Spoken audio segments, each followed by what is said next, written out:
وترونها تذهل كل مرضعة عما أرضعت وتضع كل ذات حمل حملها وترى الناس سكارى وما هم بسكارى ولكن عذاب الله شديد। তুমি দেখবে ওই সময় মানুষগুলোকে, যেই সমস্ত মানুষ বাচ্চাদেরকে যেই মা বাচ্চাদেরকে দুধ খাওয়াইতেছে, যেই গাভী বাছুরকে দুধ খাওয়াইতেছে, যে ছাগি তার বাচ্চাকে দুধ খাওয়াইতেছে, যে বিড়াল তার বাচ্চাকে দুধ খাওয়াইতেছে, যে বাঘিনী তার বাচ্চাকে দুধ খাওয়ায়, স্তন্যদায়িনী দুধ পানকারী মানুষ হোক প্রাণী হোক, সবাই তাদের বাচ্চার কথা ভুলে যাবে। وتذهل كل مرضعة عما أرضعت وتضع كل ذات حمل حملها। ভূমিকম্প যখন শুরু হবে গো, সমস্ত মানুষ জীবজন্তুর যাদের গর্ভে বাচ্চা ছিল, গর্ভবতী মানুষ হোক, গরু হোক, ছাগল হোক, বাঘ হোক, শিয়াল হোক, সিংহ হোক, কুমির হোক, যত প্রাণী পেটে বাচ্চা ধারণ করছে গো, সমস্ত প্রাণী গর্ভপাত করে ফেলবে।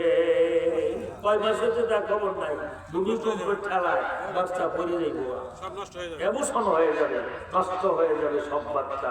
এখন কামানিরে কিরম দিবি বুঝেন, ওই দিন একটু বুঝছেন তো, আর একটু বোঝার চেষ্টা করেন। ও তারা নাসা সুকালন, বাকি মানুষগুলো নেশাগ্রস্ত খাইলে মানুষ যেমন মাতাল হয়ে যায়, রাস্তায় চলতে পারে না, ব্যালেন্স থাকে না, রাস্তার নিচে পড়ে যায়, ট্রেনে পড়ে যায়, গাছে যায়, বাড়ি না, এই মানুষগুলো মাতালের মতো এদিক সেদিক খেলবে তুলবে, যেহেতু ভূমিকম্প কামাইতেছে। অথচ তারা তো কেউ মদ পান করে নাই। ওয়ালাকিন্না আযাবাল্লাহি শাদীদ, আল্লাহর আযাব হবে বড়ই কঠিন। জোরে কন্যা নাউযুবিল্লাহ। আমার প্রিয় বন্ধুরা, এবার আসেন ওই ভূমিকম্পগুলো দিয়া আল্লাহ তাআলা আমাদেরকে সতর্ক করতে চাচ্ছে, এইভাবেই কিন্তু দুনিয়াটা ধ্বংস হবে। আমার বান্দারা, ওই ভূমিকম্প আসার আগেই আমল ঠিক করে তোমরা সঠিক হয়ে যাও, ঠিক হয়ে যাও, ভালো হয়ে যাও। আমার ভাইরা, কিয়ামতের ভূমিকম্প কেউ ঠেকাতে পারবে না। পৃথিবী কত উন্নত রাষ্ট্র, এখনো ভূমিকম্প হয়, টেরও পায় না। হইয়া যাওয়ার পরে কয়েক সেকেন্ড হয়েছে, রিক্টার স্কেলে মাপে, ঠিক কিনা? আগে কি কয় কেউ? ঢাকার 10তলা বিল্ডিং থেকে সবাই নেমে যায়, বুড়িগঙ্গা নদীর পারে যায় বই থাকে, যদি সিগন্যাল আগে বাইকে, জোরে কর, ঠিক কিনা?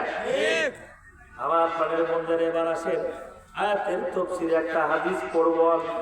রাসূল বলেন, আমার উম্মতেরা গো, তোমাদের মধ্যে যখন 15টা পাপ দেখা দিবে, কয়টা? 15টা। জোরে কর, 15টা পাপ যখন তোমাদের মধ্যে দেখা দিবে, তখন ভূমিকম্প সহ আরো কিছু বিপদ আইব। কয়টা পাপ? রাসূলের ভাষায় আমরা শুনে চলেন। আন আবি হুরায়রা রাদিয়াল্লাহু তাআলা আনহু قال قال رسول الله صلى الله عليه وسلم اذا اتخذ الخيل ديوالا, যখন মানুষ রাষ্ট্রীয় সম্পদকে নিজের সম্পদ মনে করে আত্মসাৎ করবে। আমি কইয়া যাব, আপনারা খালি কইবেন যে এটা আছে অথবা না। রাষ্ট্রীয় সম্পদকে আত্মসাৎ করবে। সরকার রাস্তা দিয়েছে 6 ইঞ্চি ডালাই দেওয়ার জন্য, 3 ইঞ্চি ডালাই দিয়া 3 ইঞ্চির পাথর আর সিয়ার কি বলে ভিটামিন খেয়ে ফেলছে। আছে কি নাই? রাস্তায় মাটি ফালাবার পেয়েছে 3 ফিট উঁচা করো, কোন রকম কোদাল দিয়ে চাচ্ছে, 1 কোদাল করে মাটি ফালাইয়া শর্ট বাটবাটোরা করে খেয়ে ফেলাইছে। হয়েছে কি হয়েছে না?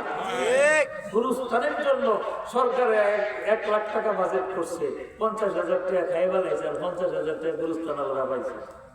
এরকম হয় কি হয় না? সম্পদ রাষ্ট্রের সম্পদ কি কয়েক সুরে নিজের সম্পদ মনে করে গাই বেলায় বাচ্চা কিয়ামতের 1 নম্বর আলামত। ভূমিকম্প আসার 1 নম্বর কারণ। আন্দোলন করে ভূমিকম্প বন্ধ করবে কোন মেশিন দিয়া পারবে? এই যে বন্ধ করতে হবে এগুলা। 2 নম্বর ওয়ালা মানা তুম্বাক জামান, আমার মুখকে যখন মানুষ যুদ্ধলব্ধ মাল গরিমত মনে করে সেটাকে তোমার খেয়ানত করবে, আত্মসাৎ করবে।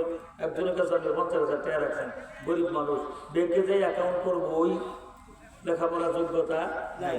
বিশেষ করে পাঁচশো এক গরিব মানুষের কাছে আমানত করেছে, ভাই গো মেয়েটা বিয়ে দেওয়া লাগবো তো, বহুত কষ্ট করে না খাই 50,000 টাকা জমাইছি, ব্যাংকে তো আমরা চিনি না, ব্যাংকে নিয়ে অ্যাকাউন্ট না কম বুঝি না, বাড়ির থেকে কোন সময় চলে নিয়ে জায়গা ভয়, এই জন্য আমরা কাছে আমানত রাখলাম। মেয়েটা বিয়ে ঠিক হইলে আমি টেয়াসাম যখন সামো টেয়াটা দিয়ে দিয়ে আমরা টেয়াটা রেখে টেয়া রেখে দিয়েছি। মেয়ের বিয়ে টিয়া বহুত কষ্ট করে ঠিক করে যাই কইছি, ভাই যান অমুক দিন মেয়ের বিয়ে তারিখ হয়েছে, আর বাজার করা লাগে, কেনাকাটা করা লাগে, তারা টেয়া 50,000 দেন। আমার কাছে টেয়া রাখছে কোনো প্রমাণ আছে? কিসের টাকা? এমন মানুষ সোনার বাংলায় নাই।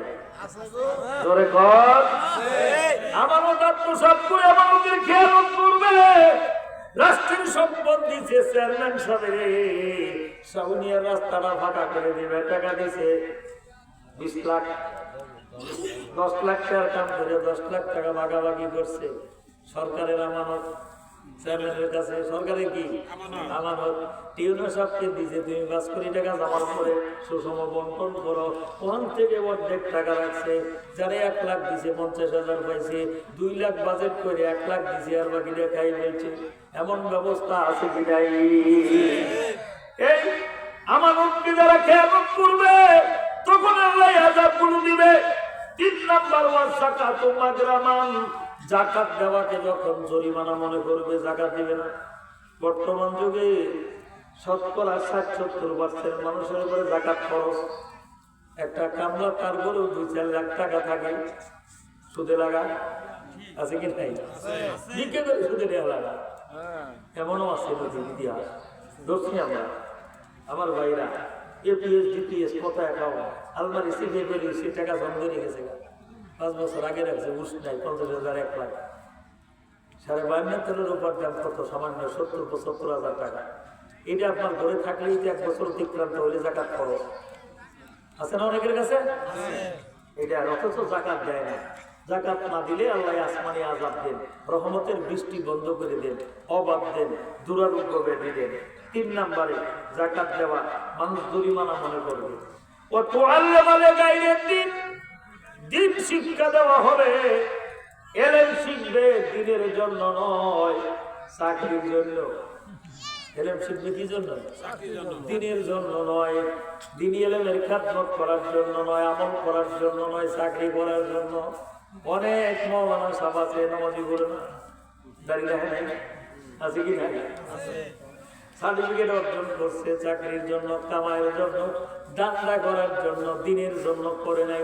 এটাও কিয়ামতের আলামত। জোরে কর নাউযুবিল্লাহ। 4 নাম্বার আল্লাহ রাজুলু ইবরাতাহু ওয়া কাউমাহু, মানুষ তার পুরুষ স্ত্রী আনুগত্য করবে, মায়ের সাথে না ফরমানি করবে। এটা তো শুরু হয় না, বউর কথায় মায়ের সাথে না ফরমানি করবে, মায়ের অবাধ্য হবে বউর কথায়। অনেক কথা বলছে, স্ত্রীর আনুগত্য করবে, বলবে চলো আমার বাবার বাড়ি যাবো, ঠিক আছে চলো যাই, যাবো যাবো যাও, মিষ্টি নিয়ে হোক 5 কেজি, আপেল নিয়ে আসো, কমলা নিয়ে আসো, মালটা নিয়ে আসো, খালি এতে যাও যাবো। বাপের বাড়ি যাওয়ার জন্য এতে গেছি। এখন যদি বাড়িতে যাওয়া চাই, যে বাড়ি যাওয়া লাগবো, মাটা করে দিয়েছে শীতের মধ্যে, শীতের কাপড় আছে কিনা, জাম্পার কিনে লাগবে, তখন একজন এত কিনে লাগবো কেন ডেকে ওই শীতের খাতা দিয়ে দাও। এই কথাটা কারা কর? স্ত্রী। আর স্বামী তারই অনুগত্য করে, মায়ের খোঁজ খবর নেয় না, বাবার খোঁজ খবর নেয় না, কিয়ামতের আলাদা। কিন্তু একটা হাদিস আজকে শুনে নেন, খুব ভালো করে বুঝে নেন। ইন্নাল জান্নাতা তাহতা কদামি উম্মাহাতিকুম। ও আখতারুজ্জামান, তুমি সারা বাংলাদেশ ওয়াজ করো, যাই করো, তোমার বেহেশত তোমার মায়ের পায়ের তলে। ডক্টর ইউনূস বাংলাদেশের প্রধান উপদেষ্টা হতে পারো, তোমার বেহেশত তোমার মায়ের পায়ের তলে। প্রেসিডেন্ট শাহাবুদ্দিন, তোমার বেহেশত তোমার মায়ের পায়ের তলে। খানায় কাবার ইমাম আব্দুর রহমান সুদাইসকে আল্লাহ ডাক দিয়ে বলে, তোমার বেহেশত তোমার মায়ের পায়ের তলে। সেই মায়ের সাথে নাফরমানি করে বলে খুশি করো, তোমার জন্য জান্নাতে গন্ধ পাবে না। 3 শ্রেণী মানুষের জন্য বেহেশত হারাম, তার মধ্যে এক শ্রেণী হলো পিতা মাতার অবাধ্য, তার জন্য বেহেশত কি হারাম। আমার দলের বন্ধুরা, তাইলে 5 নম্বরে কি পাইলাম? পুরুষেরা স্ত্রীর আনুগত্য করবে, মায়ের নাফরমানি করবে। ওয়াদানা সাদিকা ওয়া